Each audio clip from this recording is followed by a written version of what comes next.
Bien, en esta clase revisaremos la actividad de la amígdala y la conectividad amígdala-hipocampo. Bueno, solamente como introducción sabemos que la resistencia a la insulina, la hiperglicemia, la hipertensión arterial, la dislipidemia y obesidad central están asociadas con fallos sinápticos, ¿ya? Está asociada también con neuroinflamación y niveles desequilibrados de neurotransmisores, lo que lleva a la progresión de la demencia, ¿ya? Hay una fuerte correlación también, que es una correlación positiva, entre diabetes y demencia, y algunos estudios lo han denominado también diabetes tipo 3, es lo que vamos a hablar en las siguientes láminas. Ahora, el papel central de la amígdala en el sistema nervioso. ¿Qué rol juega la amígdala en este entorno? Sistema nervioso central, ahí vemos la amígdala, es una región central que regula la memoria emocional, muy importante, ¿cierto? Los trastornos del estado del ánimo, la ansiedad, la atención, la función cognitiva, la conectividad de la amígdala con otras regiones del cerebro también está implicado acá, como con el hipocampo, y la actividad de la amígdala contribuye también a diversos problemas neuropatológicos y neuropsiquiátricos. Pero de todas maneras, vamos avanzando en el conocimiento de la función amigdaliana. Se necesitan mucho más estudios sobre la función de la amígdala en la demencia relacionada con desequilibrio metabólico para tratar problemas neuropsiquiátricos en estos pacientes. Bien, veamos la relación entonces entre el síndrome metabólico y demencia.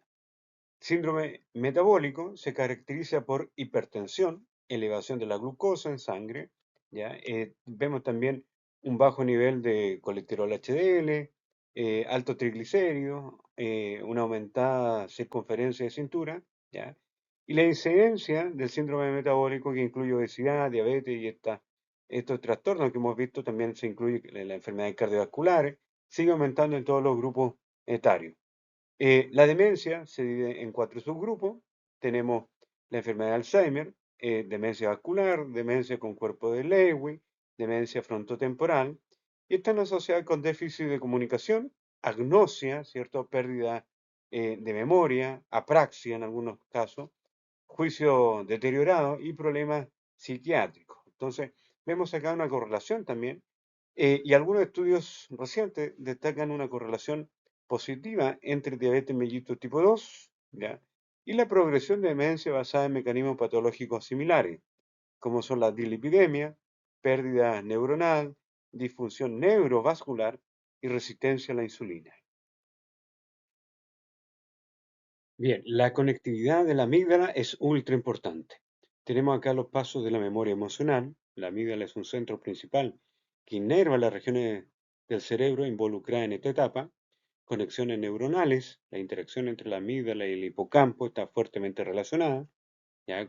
No solamente con la memoria traumática, la memoria que tiene relación con la emoción, sino que también con algunos procesos de neuroplasticidad neuronal y sináptica. Procesamiento emocional, la amígdala es crítica en la interacción de la emoción y la cognición, aquí tenemos un punto importante también, debido a sus conexiones con diversas regiones cerebrales, que incluye el hipocampo y la corteza prefrontal, ¿ya? La memoria y el razonamiento. Y los neurotransmisores. La amígdala controla la expresión de receptores de neurotransmisores múltiples, como dopamina, norepinefrina, acetilcolina, etcétera. Ahora, el hipocampo está relacionado con la memoria más bien declarativa, ¿ya? Memoria espacial, explícita a largo plazo, consolidación de la memoria y regulación contextual de respuestas emocionales. Eso es importante tenerlo en cuenta. La memoria explícita, consolidación de la memoria, regulación contextual de respuestas emocionales. Ahora, por otra parte, la corteza prefrontal o está vinculada al comportamiento social, la motivación, la toma de decisiones, memoria de trabajo, memoria semántica incluso, aprendizaje emocional, el aprender, ¿cierto?, a reaccionar sobre cierta emoción. Por otra parte, el núcleo accumbens está relacionado con el comportamiento similar a la depresión y el sistema de recompensa en el cerebro. Ahora, la alteración neurológica en la enfermedad metabólica, podríamos tener tres factores acá. Primero, la sensibilidad a la insulina. La insulina, por esta parte, tenemos que los receptores de insulina se encuentran en varias regiones del cerebro, como la corteza cerebral, hipocampo, tan importante como acabamos de ver para la memoria, y la amígdala relacionada con la emoción. Entonces, la sensibilidad a la insulina tenemos que es ultra importante. La señalización normal de insulina apoya el metabolismo energético del sistema nervioso central, principalmente en estos puntos que hemos mencionado, la cognición y el comportamiento normal. Por otra parte, la hiperglicemia ¿ya? Resulta en atrofia de las dendritas neuronales ¿ya? Y reducción de la espina dendrítica en las neuronas piramidales del hipocampo y la corteza prefrontal, región asociada con la formación de la memoria.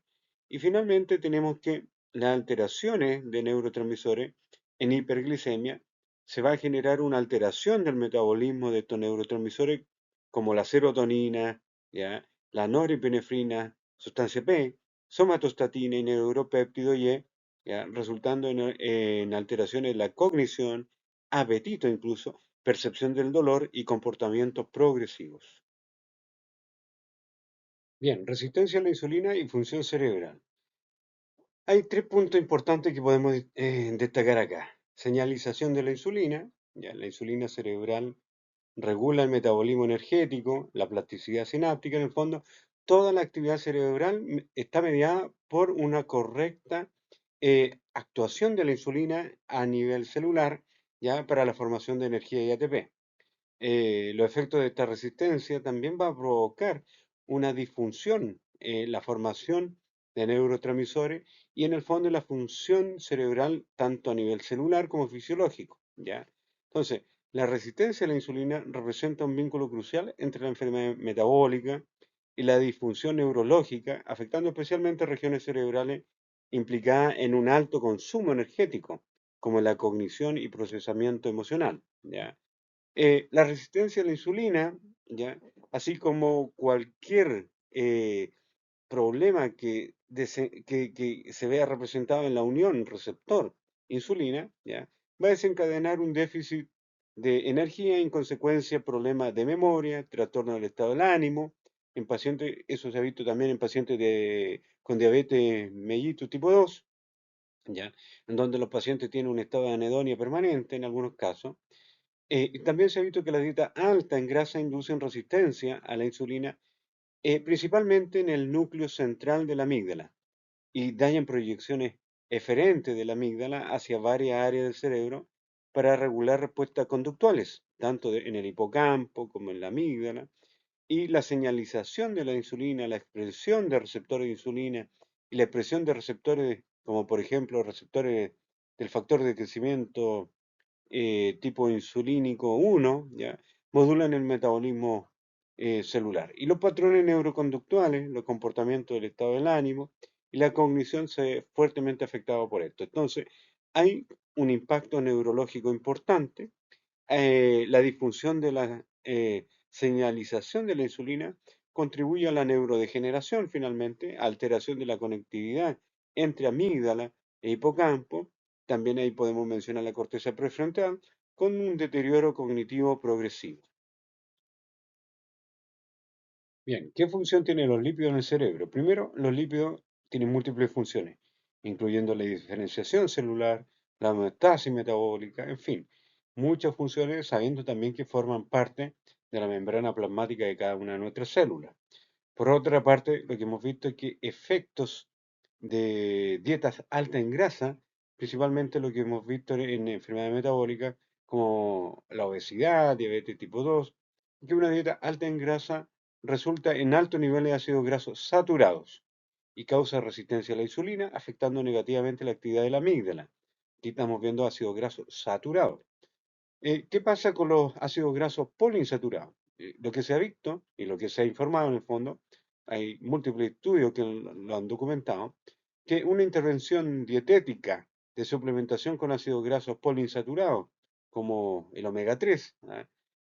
Mejora las neuropatologías, por ejemplo, en la enfermedad de Alzheimer, incluyendo el deterioro cognitivo, al promover principalmente la activación del núcleo cingulado posterior relacionado también con funciones cognitivas superiores. Ahora, la demencia se acompaña, ¿cierto?, con una acumulación, como sabemos, de la placa beta amiloide, una acumulación excesiva, ¿ya? Y de una dinámica también de red sináptica neural alterada, relacionada con actividades de la amígdala y la conectividad amígdala-hipocampo. Algunos estudios han informado que la atrofia de la amígdala vasolateral, el hipocampo y la corteza prefrontal se encuentran en pacientes con demencia también muy deteriorados, ¿ya? Y este deterioro finalmente repercute en una falla de la memoria emocional, relacionada con la atrofia también de la amígdala. Bueno, el impacto de la demencia en la amígdala. ¿Qué pasa con la amígdala? En autopsia de pacientes con enfermedad de Alzheimer, se ha demostrado que la atrofia de la amígdala está relacionada con características neuropatológicas en cerebros de pacientes con enfermedad de Alzheimer. Un estudio informó, por ejemplo, que la atrofia de la amígdala y las oscilaciones alfa relacionadas con la memoria están alteradas en el giro cingulado posterior y son factores predictivos importantes para la enfermedad de Alzheimer.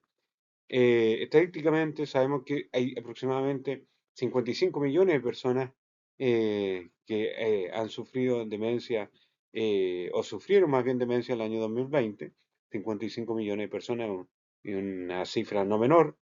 Lo que se proyecta para el 2050 es que eso se prácticamente se duplique o triplique, ¿cierto? Estamos hablando de 139 millones de aquí al 2050 y una comorbilidad con la diabetes. ¿Ya? La diabetes tipo 2 se encuentra en más del 45% de las personas con enfermedad de Alzheimer. Eso es un dato interesante también a tener en cuenta. Ahora, los problemas neuropsiquiátricos en la demencia. Vemos algunos problemas como son la ansiedad, depresión, memoria emocional alterada. ¿Ya? La ansiedad, la depresión, la apatía o anedonia está altamente asociada con deterioro cognitivo debido a la atrofia temporal medial y la conexión de la materia blanca deteriorada en el sistema límbico. Debemos recordar que la materia blanca son los axones, ¿cierto?, que conectan una área con otra área del cerebro. La depresión, el aumento del riesgo de síntomas depresivos en la enfermedad de Alzheimer, está relacionada con la disfunción del procesamiento emocional, debido a la alteración de la señalización colinérgica causada por el daño al circuito frontolímbico. Tenemos la memoria emocional alterada, los pacientes con enfermedad de Alzheimer exhibe memoria emocional persistente y alterada, así como un rendimiento cognitivo bajo debido a la atrofia de la amígdala también, entre otras fallas que podemos ver a nivel cerebral. ¿Ya? Y todo esto repercute en una falla en las interacciones sociales. Los pacientes con enfermedad de Alzheimer muestran disminución de la actividad de la amígdala de manera bilateral, conectividad alterada entre la amígdala y el hipocampo ventral y alteraciones sociales obviamente alteradas por todo lo que hemos conversado acá.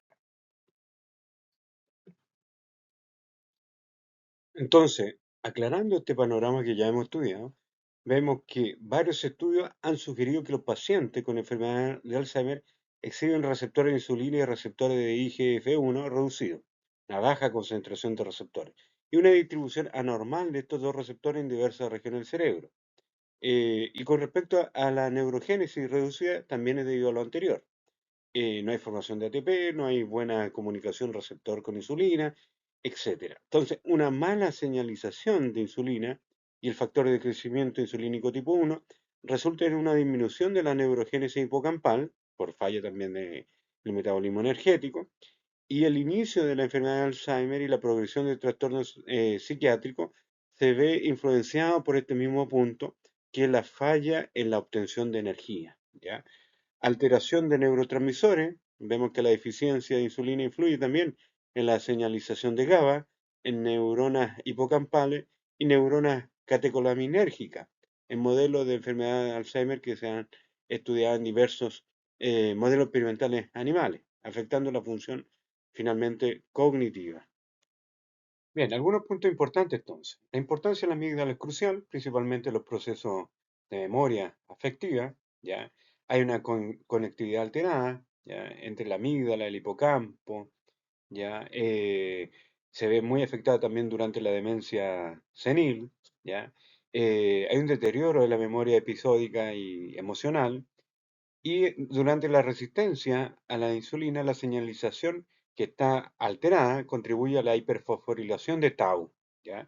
Eso es ultra importante ese punto, la hiperfosforilación de tau, porque lo hemos relacionado, ¿cierto?, con la enfermedad de Alzheimer, ¿ya?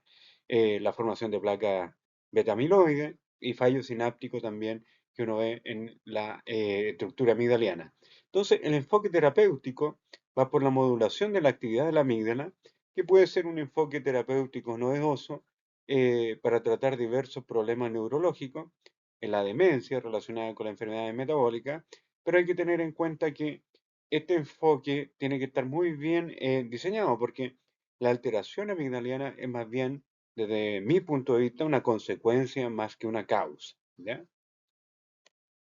Bien, finalmente, en esta revisión que hemos presentado, hay una evidencia significativa de la relación entre la conectividad de la amígdala y los síndromes metabólicos, la demencia y los problemas neuropsiquiátricos. Entonces, la comprensión de estos mecanismos podría, en el fondo, conducir a nuevos enfoques terapéuticos para tratar tanto aspectos cognitivos como emocionales de la demencia relacionada con trastornos metabólicos, mejorando significativamente la calidad de vida de los pacientes. Eso por una parte.